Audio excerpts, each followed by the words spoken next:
নমস্কার। যুক্তি তর্ক সঙ্গে অর্কয়ে আপনাদের স্বাগত। আপনাদের সঙ্গে আমি অর্কপ্রভ সরকার। বাংলাদেশে ভয়ঙ্কর রকম অস্থির পরিস্থিতি।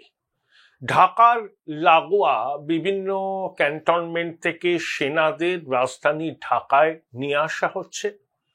ঢাকা বিশ্ববিদ্যালয়ে সেনা টহল দিচ্ছে এবং বাংলাদেশের অন্যান্য গুরুত্বপূর্ণ বড় শহরে সেনার ভারী বুটের পদধ্বনি শোনা যাচ্ছে। অনেকে বলছেন যে বাংলাদেশে সেনা অভ্যুত্থান সময়ের অপেক্ষা মাত্র। আমি তাদের সঙ্গে সহমত নই।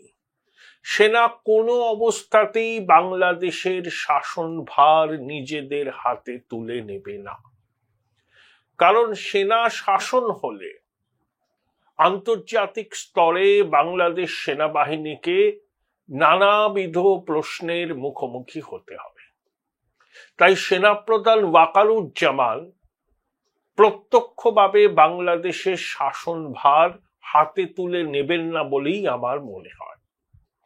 কিন্তু সেনা তাদের অবস্থানে অবিচল এবং সেনাপ্রধান ওয়াকারুজ্জামান সেনাবাহিনীর মধ্যে নিজের নিয়ন্ত্রণ সম্পূর্ণভাবে প্রতিষ্ঠা করেছেন। কি হলো? 11ই মার্চ ওই জাতীয় নাগরিক পার্টির দক্ষিণাঞ্চলের কনভেনার হাসনাত আব্দুল্লাহ নাকি সেনা ক্যান্টনমেন্টে গিয়েছিলেন, তার সঙ্গে আরো দুজন ছিলেন। সেখানে কয়েকজন শীর্ষস্থানীয় সেনাকর্তার সঙ্গে তাদের কথা হয়। সেনাকর্তারা নাকি হাসনাত আব্দুল্লাহদের বলেন যে দেশে নির্বাচন হবে এবং আওয়ামী লীগ সেই নির্বাচনে প্রতিদ্বন্দ্বিতা করবেন এবং আওয়ামী লীগের নির্বাচনে প্রতিদ্বন্দ্বিতার বিষয়টি ছাত্রদের মেনে নিতে সেনা কর্তারা বলেন। এবং হাসনাতের দাবি ফেসবুক পোস্টে, তাও 11ই মার্চের প্রায় দিন দশেক বাদে তিনি ফেসবুক পোস্ট করেছেন, তাতে তিনি দাবি করেছেন যে সেনা কর্তারা বলেছেন যে রিফাইন্ড আওয়ামী লীগ আত্মপ্রকাশ করবে। 3 জনের নাম বলা হয়েছে, তারাই নেতৃত্বে থাকবেন। বাংলাদেশ সংসদের স্পিকার পদত্যাগ করেছেন শিরিন চৌধুরী, ঢাকা দক্ষিণ সিটি কর্পোরেশনের ভূতপূর্ব মেয়র যুবলীগের সভাপতি তাপস এবং আর একজন সাবেক মন্ত্রী, তারা নাকি শেখ হাসিনার জমানায় যে অনাচার ঘটেছে তার জন্য ক্ষমা চাইবেন এবং শেখ হাসিনাকে পরিত্যাগ করে বঙ্গবন্ধুর নামেই আওয়ামী লীগ চালাবেন। সেনাকর্তাদের এই প্রস্তাবে ছাত্ররা রাজি হয়নি এবং তারা বলেছেন যে কোনো অবস্থাতেই আওয়ামী লীগের পুনর্বাসন তারা মেনে নেবেন না। এটা হচ্ছে ভারতের চক্রান্ত এবং সেই চক্রান্তে তাল মেলাচ্ছেন সেনাপ্রধান ওয়াকারুজ্জামান। ঢাকার ক্যান্টনমেন্টকে বাংলাদেশের মানুষ উত্তরপাড়া বলেন। তাই হাসনাত আব্দুল্লাহ, নাহিদ ইসলামরা বলছেন যে উত্তরপাড়া ও ভারতের চক্রান্তে আওয়ামী লীগকে পুনর্বাসন করার চেষ্টা হচ্ছে। সেই চেষ্টা তারা শেষ রক্তবিন্দু দিয়ে প্রতিহত করবেন। ইউনূসের সঙ্গে সেনাপ্রধানের একটা বৈঠক হয়। সেই বৈঠকের পর ইউনূস কিন্তু বলেছেন যে আওয়ামী লীগকে নিষিদ্ধ করার কোনো পরিকল্পনা তাদের নেই। এদিকে হেফাজতে ইসলাম, হিজবুত তাহরির, জামায়াতে ইসলামী, জাতীয় নাগরিক পার্টি আওয়ামী লীগের নিষিদ্ধ করার দাবিতে সরব। তাদের বক্তব্য 5ই আগস্টের পর আওয়ামী লীগের পতাকা নিয়ে বাংলাদেশে রাজনীতি করা যাবে না। আওয়ামী লীগের যারা রাজনীতি করতে চান তাদের আওয়ামী লীগের সঙ্গে সংস্রব ত্যাগ করে তাদের দলে যোগ দিতে হবে। মজার বিষয় হলো যে ছাত্ররা এবং তাদের সহযোগী এই ইসলামিক দলগুলো, তাদের অনেকাংশই জঙ্গি, তারা ছাড়া এই অবাস্তব দাবি কিন্তু কেউ করছে না। বিএনপির অবস্থান খুব স্পষ্ট। আওয়ামী লীগের যাদের বিরুদ্ধে অভিযোগ হচ্ছে তাদের বিচার হোক, কিন্তু আওয়ামী লীগকে কোনো অবস্থাতেই নিষিদ্ধ করা যাবে না। দেখুন, আওয়ামী লীগ খুব খারাপ সময়েও 30% কাছাকাছি ভোট পায় এবং সরকার তৈরি করার জায়গায় আসলে তারা 40-42% ভোট পায়। খুব খারাপ অবস্থাতে যে দলটা দেশের মোট ভোটারের 1/3 সমর্থন পায়, সেই রকম একটা পুরনো রাজনৈতিক দলকে রাজনৈতিক প্রক্রিয়ার বাইরে রাখলে, তখন নির্বাচন হলে সেই নির্বাচনের কোনো বৈধতা থাকবে না। আন্তর্জাতিক মহল বৈধতা দেবে না, ভারত বৈধতা দেবে না, সেটা বিএনপিও জানে। বিএনপি মনে করছে নির্বাচন হয়ে গেলে তারা ক্ষমতায় আসবে এবং আওয়ামী লীগ নির্বাচনে দাঁড়ালে শোচনীয়ভাবে হারবে। বিএনপি চাইছে আওয়ামী লীগের অংশগ্রহণ হোক নির্বাচনে, সেই নির্বাচনে আওয়ামী লীগ, জামাত, ছাত্রদের হারিয়ে তারা ক্ষমতা দখল করবে। তুলসী গাবার্ড ভারতে থাকাকালীন যেভাবে বাংলাদেশের জঙ্গি আস্ফালনের বিরুদ্ধে সরব হয়েছিলেন এবং বলেছিলেন যে ডোনাল্ড ট্রাম্প অত্যন্ত উদ্বিগ্ন, র্যাডিক্যাল ইসলাম পৃথিবীর বিভিন্ন দেশে সংঘবদ্ধ হচ্ছে, কোথাও বাংলাদেশে, কখনো সিরিয়ায়, কখনো ফিলিস্তিনিতে, কখনো পাকিস্তানে এই র্যাডিক্যাল ইসলাম খিলাফত প্রতিষ্ঠা করতে চায়। সারা বিশ্বের নিরাপত্তা শান্তির পক্ষে তারা অন্তরায়। এবং বাংলাদেশ যেভাবে নিষিদ্ধ জঙ্গি সংগঠনকে আশকারা দিচ্ছে, নিষিদ্ধ জঙ্গি সংগঠন যেভাবে অন্তর্বর্তী সরকারের পূর্ণ মদতে খিলাফতের দাবিতে পদযাত্রা করছে, মিছিল করছে, সংবাদ মাধ্যমের সামনে মুখ খুলছে, একটা জিনিস সবার কাছে স্পষ্ট, এই অন্তর্বর্তী সরকারের প্রত্যক্ষ মদতে এই নিষিদ্ধ জঙ্গি সংগঠন বাংলাদেশের বুকে কাজ চালাচ্ছে। এই নিষিদ্ধ সংগঠনগুলোই আবার, আর র্যাডিক্যাল ইসলামিক দলগুলোই আবার এই ছাত্রদের মনিব। আরো কয়েকজন আছেন, যেমন একজন ব্রাহ্মণ পীর যিনি ওষুধ কেলেঙ্কারিতে জড়িয়ে ঢাকা ছেড়েছিলেন। তিনি ইউরোপের একটি দেশ থেকে প্রতিনিয়ত বাংলাদেশের মানুষকে খেপিয়ে চলছেন, ভারতের বিরুদ্ধে খেপাচ্ছেন, সেনা প্রধানের বিরুদ্ধে খেপাচ্ছেন। আর একজন আছেন, তার নাম হচ্ছেন ফরহাদ মাজাহার। এই ফরহাদ মাজাহার একসময় আগুন খেকো বিপ্লবী ছিলেন। 60-এর দশকের গোড়ায় যখন পশ্চিমবঙ্গের নকশাল আন্দোলন মাথা চাড়া দেয়, তখন নকশাল আন্দোলনের যারা শীর্ষ নেতৃত্ব ছিলেন তাদের সঙ্গে এই ফরহাদ মাজাহারের ঘনিষ্ঠ যোগাযোগ ছিল। নকশাল আন্দোলনে উদ্বুদ্ধ হয়ে 91 সালে এই ফরহাদ মাজাহার বাংলাদেশে আনসার বিদ্রোহ উস্কে দেন। সফল হননি, জেলে গিয়েছিলেন, দেশ ছাড়েন, আমেরিকায় ছিলেন, ফিরে আসেন। এই ফরহাদ মাজাহার আগুন খেকো বিপ্লবী থেকে ইসলামী ধর্মগুরুতে রূপান্তরিত হন। যে ফরহাদ মাজাহার একসময় ধর্মনিরপেক্ষতা, শোষণহীন সমাজের কথা বলতেন, তিনি এখন ধর্মনিরপেক্ষতাকে গলায় পেঁচানো বিষধর সাপের সঙ্গে তুলনা করেন।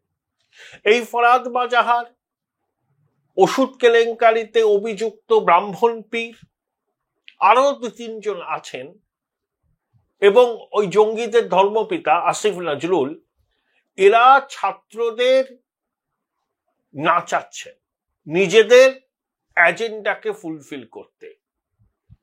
সেই জন্য সমাজ মাধ্যমে সেনা প্রধানকে টার্গেট করে প্রচার করা হচ্ছে। ছাত্ররা সেনাবাহিনীকে শত্রু ঠাউরে কার্যত সম্মুখ সমরে নেমেছেন। সেনা কনভয়ে হামলার ডাক দেওয়া হচ্ছে এবং ওয়াকারুজ্জামানকে গদিচ্যুত করার আহ্বান জানানো হচ্ছে। এখন প্রশ্ন হলো, সেনাবাহিনীর মধ্যে ওয়াকারুজ্জামানকে পদ থেকে সরানোর চক্রান্ত হয়েছিল। তাতে অন্যতম নাটের গুরু ছিলেন লেফটেন্যান্ট কর্নেল ফৈজুর রহমান, যিনি জামাত এবং আইএসআইয়ের ঘনিষ্ঠ। এই যে আমাদের প্রজাতন্ত্র দিবসে ভারতীয় দূতাবাসের অনুষ্ঠানে এই লোকটিকে ডাকা হয়নি, সম্প্রতি তিনি ইসলামাবাদে যান, সেনাকর্তাদের সঙ্গে বৈঠক করেন পাকিস্তানে। তারপরেই আইএসআই ডিজি পাকিস্তানে আসে। এই ফৈজুর রহমান ওয়াকারুজ্জামানকে পদ থেকে হটানোর জন্য ষড়যন্ত্র করেছিলেন এবং এখনো করছেন, তবে তিনি কার্যত নজরবন্দি অবস্থায় আছেন। আর ইকবাল করিম ভুঁইয়া, যিনি প্রাক্তন সেনাকর্তা ছিলেন, সেনা প্রধান ছিলেন, এরকম গুটি কয়েক লোক ওয়াকারুজ্জামানের বিপক্ষে আছেন এবং এরা আবার ওই ছাত্রদের এবং ইসলামিক জঙ্গিদের সমর্থন করছেন। কিন্তু ওয়াকারুজ্জামান সেনাবাহিনীর উপর মোটামুটি পূর্ণ নিয়ন্ত্রণ এখনো পর্যন্ত বজায় রেখেছেন।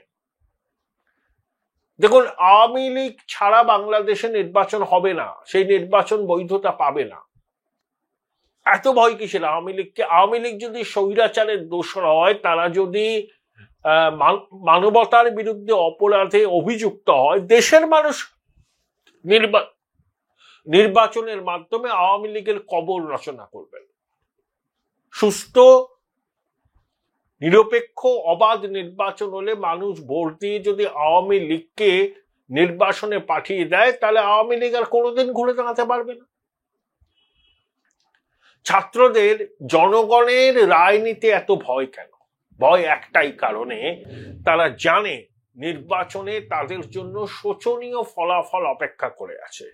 জামাতের জন্য এবং অন্য ইসলামিক দলগুলো এবং ছাত্ররা যদি জোট বেঁধে জাতীয় নির্বাচনে প্রতিদ্বন্দ্বিতা করেন, তাহলে মোট ভোটের 15% বেশি তারা পাবে না। শোচনীয় ফল করবে জাতীয় নাগরিক পার্টি, এটা ছাত্ররা জানে। তাই যেন তেন প্রকারণে নির্বাচন পিছিয়ে দেওয়া, কখনো গণপরিষদের নির্বাচন করতে হবে, কখনো দ্বিতীয় রিপাবলিক তৈরি করতে হবে, কখনো সংবিধান বদল করতে হবে। শেখ হাসিনাকে ফাঁসি কাটে না চলালে নির্বাচন কথাই যেন বাংলাদেশের মানুষ মুখে আনে না, এইসব তারা বলছিলেন, চমকাচ্ছিলেন, ধমকাচ্ছিলেন। এখন সেনাবাহিনী এদেরকে বলে দিয়েছে এনাফ ইজ এনাফ, হয় যা বলছি শোনো, নইলে তথাকথিত আয়না ঘরেও তোমাদের চালান করে দেব। এই ছাত্রদের যেন স্পেয়ার না করা হয়। অল্প বয়স বলে এদেরকে কিন্তু ক্ষমা করার কোনো ব্যাপার নেই। এরা কিন্তু জঙ্গি, ভারতীয় উপমহাদেশের শান্তি, সুস্থিতি, সম্প্রীতির পক্ষে বিপজ্জনক এই শক্তি। এদের মধ্যে হিজবুত তাহরিরের লোকজন আছে। মাহফুজ তো হিজবুত তাহরিরের লোক, ইউনূসের অন্যতম প্রধান সহকারী। অতএব আমার ধারণা বাংলাদেশের সাধারণ মানুষের একটা বড় অংশ সেনাবাহিনীর এই ভূমিকাকে সমর্থন করবে। ইতিমধ্যেই ঢাকার রাজপথে মিছিল বেরিয়ে গেছে সেনা শাসন চাই বলে। Join Indian institute of hotel management now. Right choice, right decision. এই ছাত্ররূপী জঙ্গিরা যখন ওয়াকারুজ্জামানের মুন্ডপাত করছে, সেনা কনভয়ে হামলার ডাক দিচ্ছে, জঙ্গিরা তো সেনা ক্যান্টনমেন্টে প্রায় ঢুকে পড়েছিল মিছিল নিয়ে, তখন বাংলাদেশের কিছু মানুষ তারা বলছেন সেনা শাসন চাই। একটা জিনিস লক্ষ্য করবেন, শীতঘুম কাটিয়ে বাংলাদেশের অনেক রাজনীতিবিদ, তারা যে আওয়ামী লীগের খুব একটা সিম্পাথাইজার নয়, কিন্তু তারা জঙ্গিবাদের বিরুদ্ধে। কিছু সাংবাদিক সোচ্চার হচ্ছেন, দেশের মাটি থেকে সোচ্চার হচ্ছেন, ইউনূসের মুন্ডপাত করছেন। ছাত্রদের রাজনীতির প্রকৃত চেহারাটা এবং তারা যে একটা অপশক্তি, কালো শক্তির প্রতীক, সেটা কিন্তু খোলাখুলি জানাচ্ছেন। অর্থাৎ তারাও এবার মুখ খুলছেন। নিশ্চয়ই কোনো একটা জায়গা থেকে তারা সবুজ সংকেত পেয়েছেন যে এবার সময় এসেছে এই অনাচার অবিচারের বিরুদ্ধে মুখ খোলা। তারা কিন্তু মুখটা খুলছেন। এবং তুলসী গাওয়ার ভারত ছাড়ার পরেই সেনা প্রধানের চলে যাওয়া ইউনূসের কাছে এবং সেখানে দর্তহীন ভাষায় জানিয়ে দেওয়া নির্বাচন করতে হবে, খুব তাড়াতাড়ি নির্বাচনের রোডম্যাপ ঘোষণা করতে হবে এবং আওয়ামী লীগ সেই নির্বাচনে প্রতিদ্বন্দ্বিতা করবে। ইউনূস কিন্তু আওয়ামী লীগের প্রতিদ্বন্দ্বিতা করার ব্যাপারে একেবারেই বিরোধী। কিন্তু ঠেলার নাম বাবাজি ইউনূস বুঝেছে যে এই সেনা প্রধান যে কথাগুলো বলছেন, তিনি শুধু একা বলছেন না, আন্তর্জাতিক মহলের সমর্থন আছে সেনা প্রধানের দিকে। কেউ যেন না ভাবেন যে সেনা প্রধান একাই লড়াইটা করছেন। বহু গণতান্ত্রিক শক্তি সেনাপ্রধানের পাশে আছে এবং সেনাপ্রধান স্পষ্ট জানিয়ে দিয়েছেন যে ক্ষমতা দখলের লক্ষ্য নেই সেনাপ্রধানের, তার সেই অ্যাম্বিশনও নেই।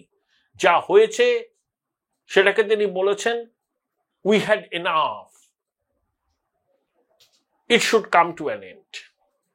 এই মাৎসন্যায়, এই ফাংশনাল অ্যানার্কি চলতে পারে না। এই জঙ্গিবাদ যেভাবে মাথাচাড়া দিয়েছে বাংলাদেশে, সেনাকর্তারাও প্রমাদ গুনছেন এবং বাংলাদেশের সাধারণ মানুষ কিন্তু সেনাবাহিনীর পাশে আছে। সেনা শাসন চাই বলে ঢাকার রাজপথে মিছিল এমনি এমনি বেরোয়নি, অর্থাৎ সম্মুখ সমর শুরু হয়ে গেছে।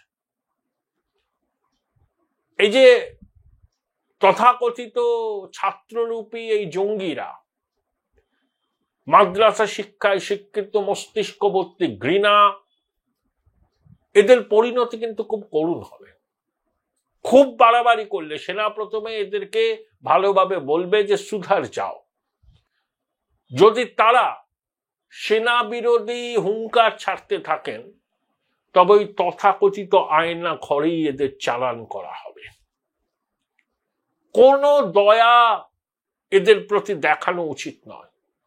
এরা একটা অপশক্তি, এরা একটা কালো শক্তি, এরা জঙ্গিবাদের সমর্থক। এরা বাংলাদেশকে জঙ্গি রাষ্ট্রে পরিণত করতে চায়, বাংলাদেশের অস্তিত্ব বিপন্ন করে এটা পাকিস্তানের কলোনিতে পরিণত করতে চায়, মুক্তিযুদ্ধের চেতনাকে ধূলিসাৎ করে দিতে চায়।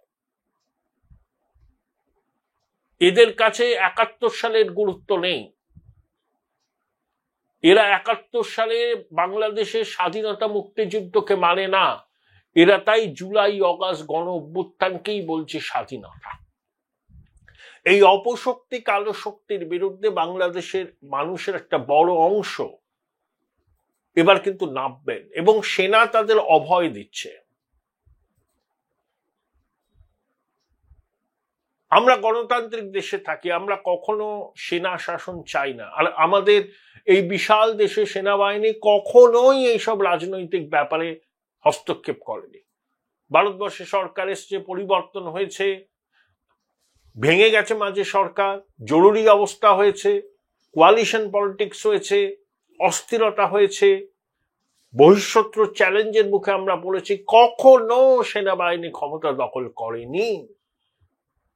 পলিটিক্যাল লিডারশিপ দেশ চালিয়েছে, সেনাবাহিনী তার কাজই করেছে, তারা ক্যান্টনমেন্টেই থাকে। সেনা আমাদের কাছে অসম্ভব গর্বের এবং সম্মানের। আর বাংলাদেশে দেখুন, এই জঙ্গিরা সেনা প্রধানের মুন্ডপাত করছে, সেনা কনভয়ে হামলার হুমকি দিচ্ছে, জঙ্গিরা সেনা ক্যান্টনমেন্টে ঢুকে যাচ্ছে। এই যে পরিস্থিতি, এই পরিস্থিতি থেকে বেরোনোর উপায় কি? একমাত্র উপায় হচ্ছে অন্তর্ভুক্তিমূলক নির্বাচন এবং যারা বাংলাদেশে অস্থিরতা সৃষ্টি করছে, তাতে বিদেশে থাকা কিছু লোক, দেশের মাটিতে থাকা কিছু হতবীর্য এবং কি বলবো আর কি, এককালের বিপ্লবী, এখন ধর্মগুরু, আরো কিছু লোক যাদের ব্যক্তিগত এজেন্ডা ফুলফিল করতে চাইছে এই অস্থির পরিস্থিতির সুযোগ নিয়ে, তাদের বিরুদ্ধেও সেনাবাহিনীকে কঠোর ব্যবস্থা নিতে হবে। এই লোকগুলোকে আশকারা দিলে এরা কিন্তু বাংলাদেশে গৃহযুদ্ধ বাড়িয়ে ছাড়বে। আপনার মনে আছে মাহফুজ আলম সমাজ মাধ্যমে পোস্ট করেছিলেন যে রক্তক্ষয়ী গৃহযুদ্ধ হবে?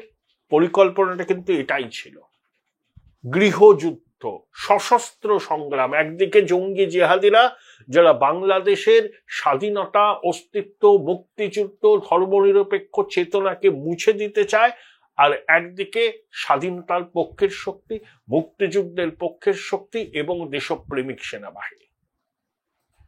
এই লড়াই হবে কুরুক্ষেত্রের লড়াই। এই লড়াই অবশ্যম্ভাবী এবং এই লড়াইয়ে মুক্তিযুদ্ধের পক্ষের শক্তি জিতবে এবং সেনাবাহিনীকে এই ক্রান্তিকালে গঠনমূলক ভূমিকা নিতে হবে। কোনো চাপের মুখে তাদের যেন নতি স্বীকার করতে না হয়। জুলাই আগস্টের গণ অভ্যুত্থানের সময় সেনাবাহিনী কি বলেছিল, যে দেশের মানুষের বিরুদ্ধে চালা যাবেন না এবং বিক্ষোভকারীদের তারা গুলি চালাবেন না। সেনা হাত গুটিয়ে নিয়েছিল। এখন সেনা বুঝতে পারছে দেশের মানুষ এই ছাত্ররূপী জঙ্গিদের বিরুদ্ধে, এবং ছাত্ররা আশকারা পেতে পেতে আইন মানবে না, নিয়ম মানবে না, সবকিছু বদল করে তারা ইসলামিক খিলাফত প্রতিষ্ঠা করবে এবং তাদের মদতদাতারা আড়াল থেকে কলকাঠি নেড়ে নিজেদের ব্যক্তিগত এজেন্ডা ফুলফিল করতে চাইছে। তাই সেনাবাহিনী এখন দেশের মানুষের পক্ষে দাঁড়িয়েছে। জুলাই আগস্টে তারা বলেছিলেন যে আমরা দেশের মানুষের বিপক্ষে যাব না, তাই তারা আন্দোলনকারীদের উপর বল প্রয়োগ করেনি।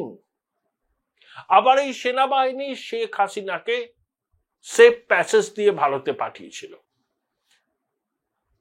হাসিনা সেনাবাহিনীর বিমানে এসেছিল, ভারতের সঙ্গে নিরন্তর যোগাযোগ রেখে ওয়াকারুজ্জামান হাসিনাকে নিরাপদে বাংলাদেশের মাটি থেকে ভারতের মাটিতে নিয়ে এসেছিলেন। তাই আজ সেনাবাহিনী বুঝছে যে সাধারণ মানুষ এই ছাত্রদের বিপক্ষে, এই জঙ্গিবাদের বিপক্ষে।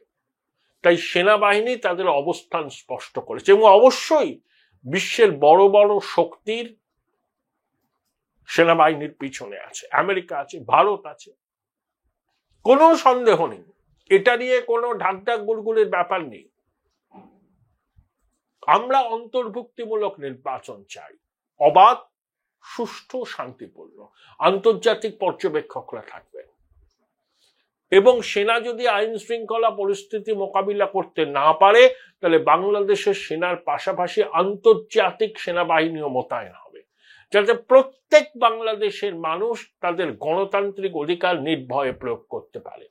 সেই নির্বাচনের ফলাফল ঘোষণার পর যে সরকার আসবে, সেটা তো গণতান্ত্রিক পদ্ধতিতে নির্বাচিত সরকার, সেই সরকারকে আমরা পূর্ণ সহযোগিতা করব, পূর্ণ কূটনৈতিক সম্পর্ক স্থাপন করব। অন্তর্বর্তী সরকারের সঙ্গে কাজ চালানো গোছের সম্পর্কই আছে।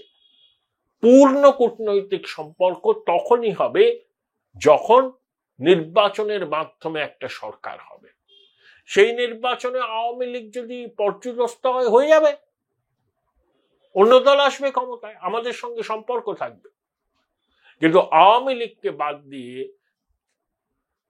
দেশের মোট ভোটারের 1/3 অধিকার কেড়ে নিয়ে যে নির্বাচন হয়, সেই নির্বাচনকে স্বীকৃতি দেওয়ার কোনো প্রশ্ন নেই।